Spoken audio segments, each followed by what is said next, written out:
मांगे आई सुन बेटा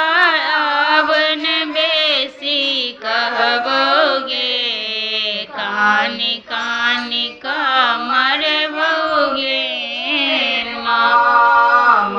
लग चलै छे बेटी के दाबी तैसा रही रही कामया बीमा लग चलै छे बेटी के दाबी तैसा रही रही का हमरा बीमैर मानै कियो तब न किछु बनबोगे कानी